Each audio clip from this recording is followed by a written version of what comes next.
Again, we ask for those that have a cell phone or pager if you could turn it to the silent mode. Officiating is Rabbi Leonard Matenki.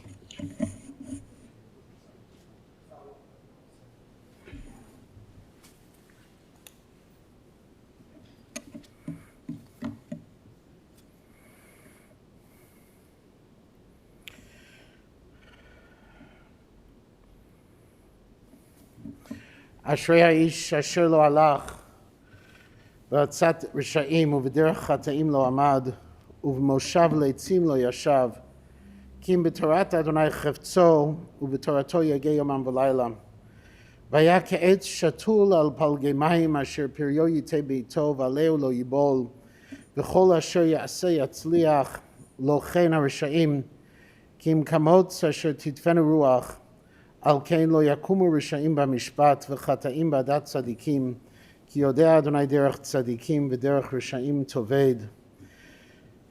Mizmor leDavid Adonai ro'i lo echsar binodesha yarbitzeni al mei menuchot yanahaleni nafshi yeshovev yancheni b'maglei tzedek leman shemo gam ki elech b'gei tzal mavet lo irara ki ata imadi shivtecha u'mishantecha Hema yenachamuni, taroch lefanai shulchan neged tzorarai, dishanta v'shemen roshi kosi revaya, achto v'chesed yirdefuni kol yemei chayai, v'shavti b'veit Adonai li'orech yamim. Tonight, while the rest of the Jewish world is celebrating, gathered around the lights of Hanukkah, we have gathered around the lights of the Ner Neshama, of two memorial candles to mourn and to remember a life of extraordinary achievement, overflowing with kindness, talent, skill, love, and family. Tonight we remember my shver, our father and patriarch, Dr. Oscar Novick, Reb Osher Anshel ben Zalman, of blessed memory. Sitting down to write these words, I found my inbox was inundated with condolence messages from all over the world, from so many people who knew and admired Dad. He was, as a colleague wrote, one of the heroes of pediatrics, a true scholar and a kind man.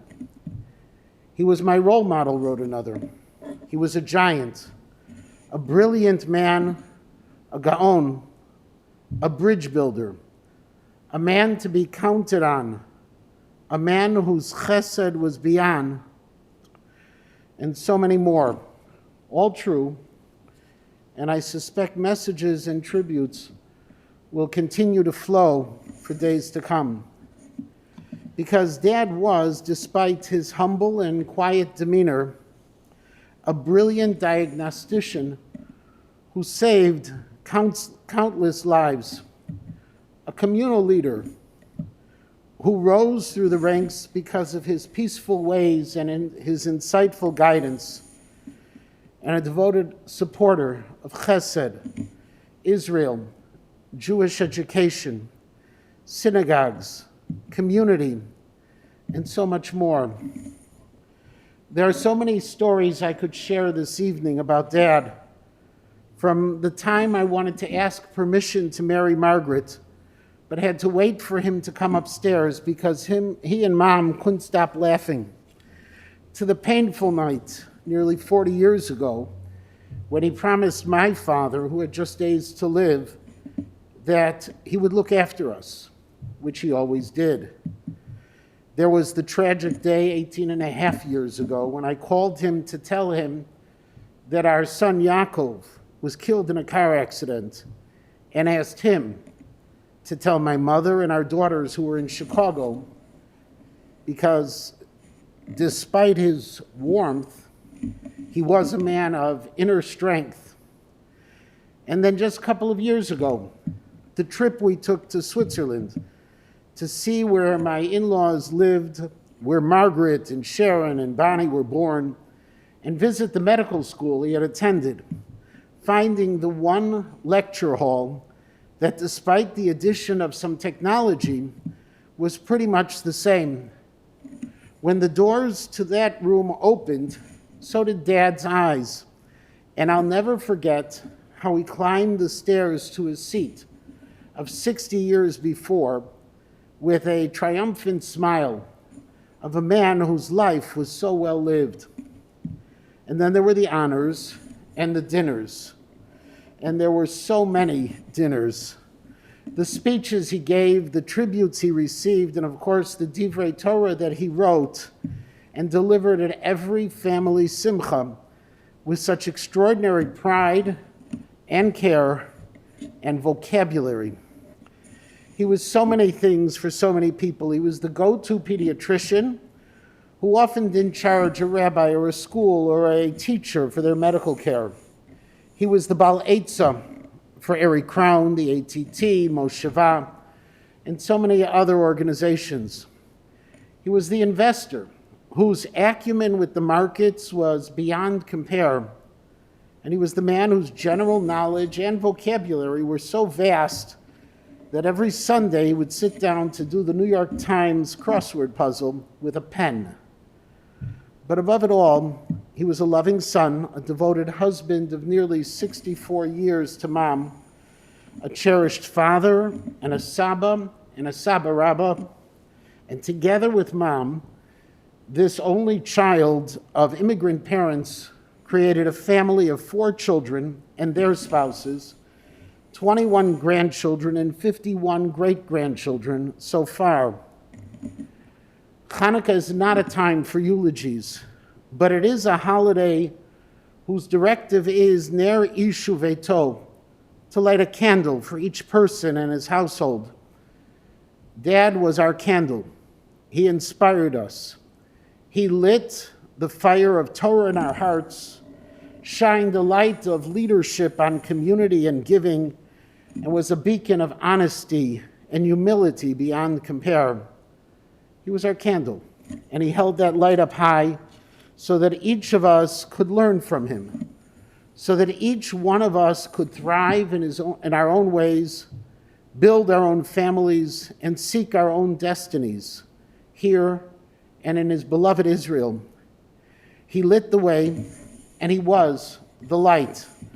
And his light, just as the Hanukkah candles were mosif v'holech, grew more prominent and brighter with each passing year, each new challenge overcome, and through each new member of the family.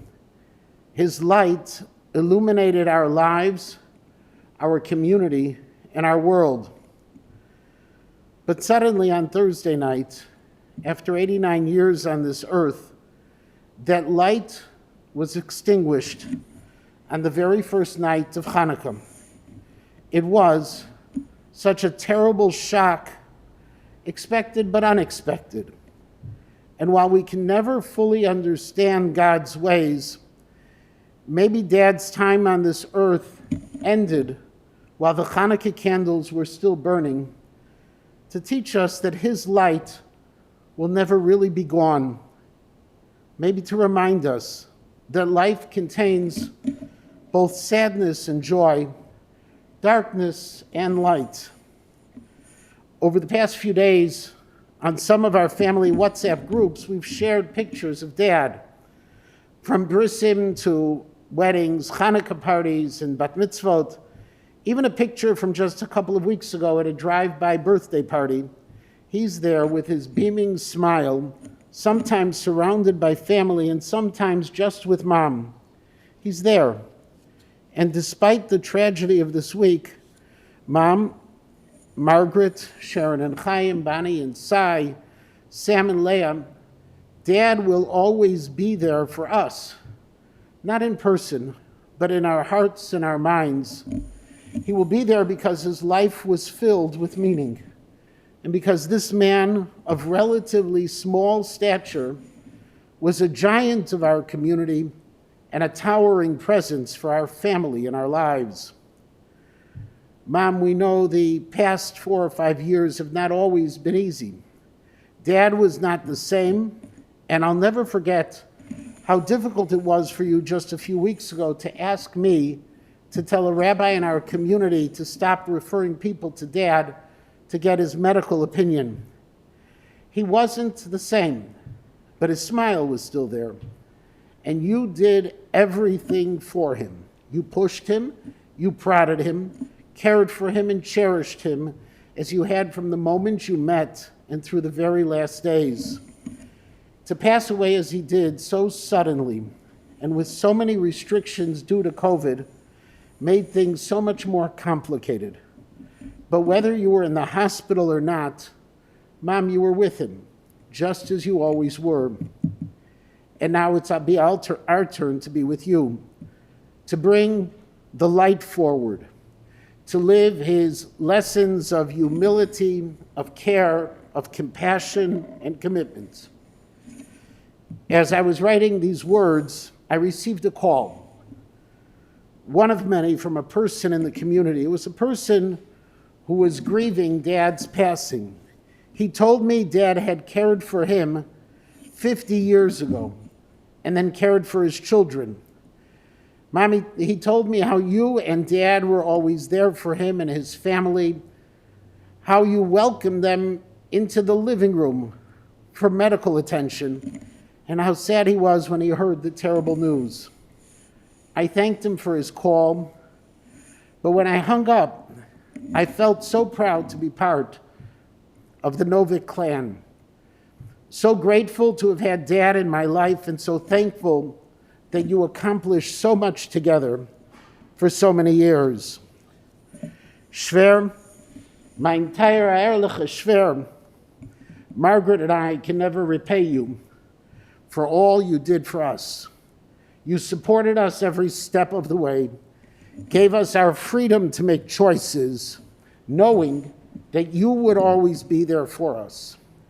On our behalf, and on behalf of all of your children and grandchildren and great-grandchildren, we ask Mechila for anything we may have done but shouldn't have, should have done but didn't.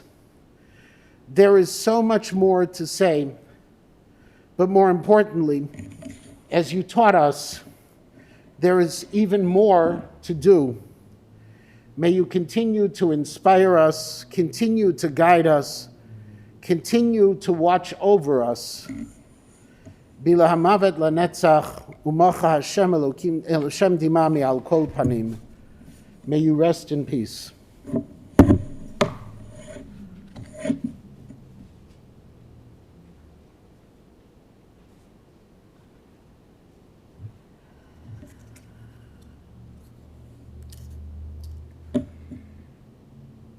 We recently had a conversation about who we would take as our lifeline to Who Wants to Be a Millionaire. Hands down, my father was the one chosen. My father was a brilliant man who, besides being a well-respected doctor for over 50 years, was well-read and knew so much about Torah, politics, and finance. But the greatest thing about him was that he went about his life quietly and modestly. Nothing made my father happier than helping people. In fact, just this morning, Mom told me that all Dad ever wanted was to be a doctor and to give tzedakah.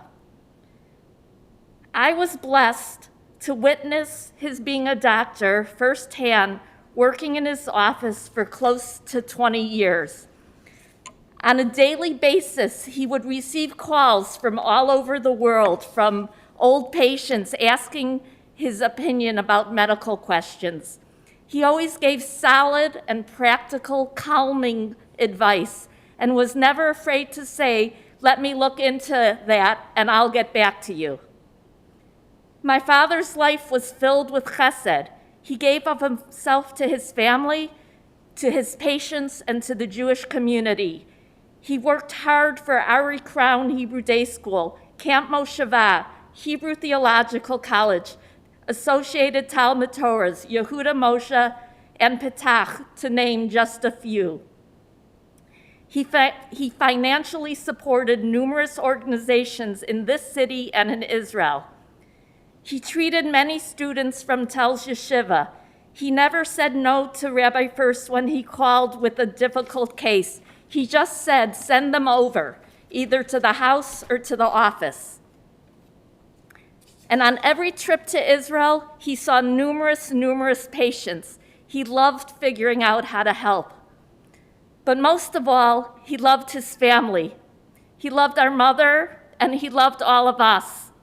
Every single day, he would ask me, how are the kitty cats? He loved to hear about all our children and their successes, and he made sure that each and every one of us are successful. He and Mom made sure that everyone was able to get the education they wanted. In between seeing patients at the office, my father did two things. He did crossword puzzles and he wrote speeches. He did the New York Times and Wall Street Journal crossword puzzle in pen every single day, and that helped his amazing vocabulary. So that when he wrote his speeches and Divrei Torah, he wrote and delivered a personal speech to every grandchild and great-grandchild for every simcha until just about a year ago. We always joked that he needed to pass out a vocabulary sheet with each speech. We were blessed. We were blessed to have him in our lives for as long as we did.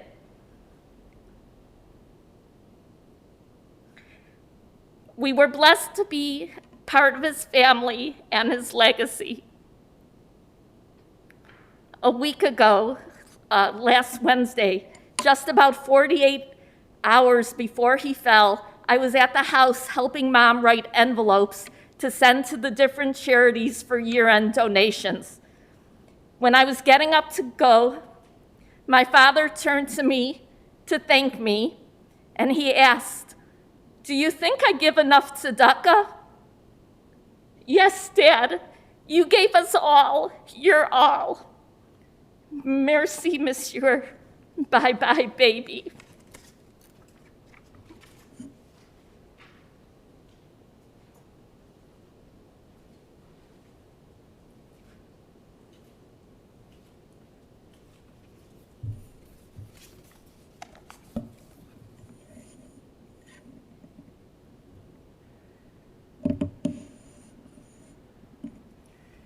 With grandparents, you don't always appreciate them when you're young, who they are as people, or what they mean to others. Even if you were blessed to have them in your lives, as a child, you might take them for granted. At an early age, my siblings and I saw our grandfather leading by example. We were fortunate to see him as an integral part of our community at Erie Crown, the ATT, Mosheva, and so many other organizations. He was a role model for us, and we saw it for so many others as well. And yet, the first time I consciously thought about the type of man he was and how he lived his life was when I was in high school. My brother Avi had some assignment in school where he had to interview a grandparent. In it, Avi and Saba talked about growing up in Chicago, being an only child, his special relationship with his auntie, and more. At one point, I don't know if it was asked or if Saba just shared the information, he said that I was in the 3rd or 4th grade. I had to write about what I wanted to be when I grew up. He said, I want to be a doctor, and I want to be able to give tzedakah. It was a reflection of how and when he was raised. A first-generation American kid during the Depression era. I'm sure he saw people suffering, and I know things weren't always easy. But it also was a reflection of who he was, because that comment was Saba. Short, sweet, and to the point. Knowing what kind of person he wanted to be at a young age and succeeding on that journey. What he did for his family and for countless others. He was a quiet man, but his actions were anything but quiet. We as grandchildren were lucky to see this firsthand, to sometimes see it behind the scenes, and to learn from him. We know how lucky we are. We had a grandfather and a pediatrician who could listen to our cough on the phone and diagnose it. He was the doctor for his local grandchildren, and in the years to come, his great-grandchildren. We had a grandfather who never missed our bar or bat mitzvah, whether in Chicago or Israel. We had a grandfather who was a figure in the community, doing what he could to support his passions of Jewish education, medicine, and Medinat Yisrael. We had a grandfather who stepped in and was a surrogate grandfather to our Matanki cousins, my grandma Trudy having lost her husband decades ago. For us, it was normal for our other cousins, with no blood relationship to the Novicks, to call him Saba, and to turn to him. We had a grandfather who knew it all. Moving back to Chicago in 2013, I have been blessed to be able to spend a little more personal time with Saba, to share in more mundane occurrences, sometimes stopping by during his lunch, or to help him with his computer and beloved Divrei Torah. In 2015, as Saba was closing his office and practice, Savta asked if I could help him pack up his stuff and bring it back home. And so, one day I met Saba at his Park Ridge office on Washington with one of the Gutstein boys. We had a U-Haul and some dollies, and Saba had 50 years of work to take home with him. Waiting down to the wire to get it all home, I thought about what it must have meant for him. In his typical fashion, he wasn't saying much, but I could see it in him. This was his lifetime of work. As he might have even said in his poetic fashion, it was his grand opus. Towards the end of our time at the office, I looked at Saba and asked him to share something with me and to reflect on everything he had accomplished here. And so he shared one quick thought. God has given Bernice and I the health and strength to do this. It was Saba. Few words, but so powerful. It was not only a reflection of his work and years of medicine, chesed, and compassion for all, but his love for Savta. They had a special relationship. At the end of this month, we'll celebrate their 64th wedding anniversary. They built so much together. I began to notice it more when I got married. They would come to my parents for Rosh Hashanah and other Shabbatot, sitting together during meals and sometimes giggling away. Their love only grew with time. On those same Rosh Hashanahs, I had the special merit to sit next to Saba in shul. Though not in my normal row, I went back and sat next to him, and I'm glad I took that opportunity. To be able to sit next to my grandfather in shul through my 20s and into my 30s on Rosh Hashanah, there was nothing more special. And when they started traveling to Israel for Rosh Hashanah, I missed Saba, but took solace knowing that I could share him with the cousins and that he could spend his Chagim in Israel, a land that he loved since his youth. Last year, when we celebrated Yaakov's Naikrut's Bar Mitzvah, one of his 51 great-grandchildren, it was again a blessing for us and for him. Sometime after davening, or maybe after his aliyah, I went over to him and wished him a mazel tov. I shook his smooth and soft doctor hands, and he began to cry a little. Without any words and just raw emotion, I understood how he felt and how blessed we all are. Saba, you passed away on the first night of Hanukkah. Chazal teach us that at the time of the Chanukhat HaMishkan, Aaron, the Kohen Gadol, had very little to do with the process. He felt left out and asked God why he was not given the task. God responded to him that it would be his role to light the menorah, and that light of the menorah would be remembered and last for generations to come. For this light was the light of the Jewish people and the light of Jewish education. Saba supported the Jewish people and Jewish education in so many different ways. I am sure that Saba's memory and impact will be felt for generations to come. As Saba's neshama leaves this world, on behalf of myself and my siblings, we take this opportunity to ask for forgiveness. Forgiveness for anything that we did or for anything that we could have done and didn't do. Saba, Usher Anshel ben Zalman, you will forever be a part of us. We will think of you every time we learn a good book on the Parsha, look at the stock exchange, or read a word we don't understand. As you enter the next world, you will be greeted by those you love and have missed. Your parents, Gross Mati and Gross Fati, your auntie, your brother-in-law Joe, and my brother Yaakov, who I'm sure will guarantee you get the VIP treatment you deserve.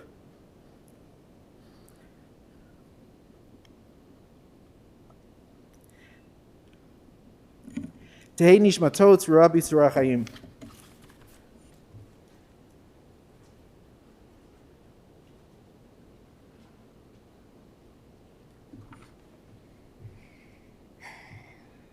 There's so much to be said, and it is so difficult to find the right words right now, but it only seems appropriate to try for the renowned public speaker of the family.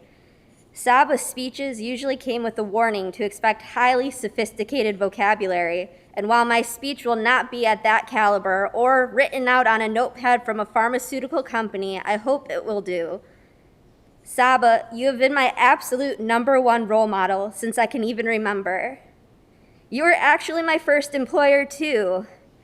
On days when I wasn't feeling well, I got to go to your office with Ima, and you actually put me to work. For $5 a day, I stamped forms, tore the paper for the exam room tables, and refilled the Dixie cups in the bathroom. I drew and colored pictures for you on papers, sticky notes, and whiteboards, and I can't even tell you how good it felt that you kept them on your walls until the day you retired. I also picked up on many of your common medical recommendations, like steam yourself, check the thyroid, try sipping a teaspoon of flat Coke every 2 minutes, put some meat tenderizer on it, or a personal favorite, have lots of ice cream. In your office and out, I got to see how much you cared for all of your patients and your family. Whether it was a throat culture in your kitchen or a cough over the phone to diagnose bronchitis from across the world, you were always there for all of us. As we all know, in addition to being an incredible physician, Saba, you thoroughly enjoyed reading the newspaper and completing the daily crossword. I almost never understood a word of those, but I'll never forget when we were over one afternoon and you asked me, "Who is the manager at the Quickie Mart?" And I excitedly answered, "Apu." I guess they don't discuss The Simpsons and the Barons or the Wall Street Journal. As part of an assignment in nursing school, I had to write about the type of nurse I hope to be and what attributes I'd like to embody. There's no surprise that I chose to write about you, and I'm so thankful that I was able to walk you to and from Ima and Abba's house for meals on Shabbos this past summer, and that I had a chance to tell you how much I look up to you for dedicating your life to chesed and helping others. That even when you and Safta were on vacation, you were volunteering and offering your expertise to others. And after, you responded with your signature smile and a thank you. But really, I only have thanks for you, so as you would say, merci, monsieur, and before I go, bye-bye, baby.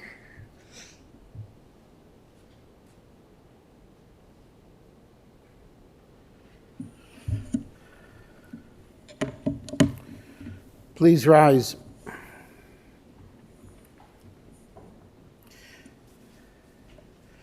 El malei rachamim shochen bamromim hametzeim menucha nechona al kanfei hashchina b'ma'alot kedoshim u'toharim kezohar rakia mazirim et nishmat Reb Osher Anshel ben Reb Zalman שהלך לעולמו, בעבור שאנו מתפללים בעד הזכרת נשמתו, בגן עדן תהא מנוחתו. לכהן בעל הרחמים יסתירהו בסתר כנפיו לעולמים, ויצרור בצרור חיים את נשמתו. אדוני הוא נחלתו, וינוח בשלום על משכבו, ונאמר אמן. Kfur will be in Israel at Eretz Chaim Cemetery Monday, approximately 11:30, 12 p.m., 2 hours after the plane lands. For those that are in Israel and watching and are tracking the flight, it's United 84, so it should land approximately 9:20. There's Shiva information on our website for the family that's sitting Shiva here and in Israel.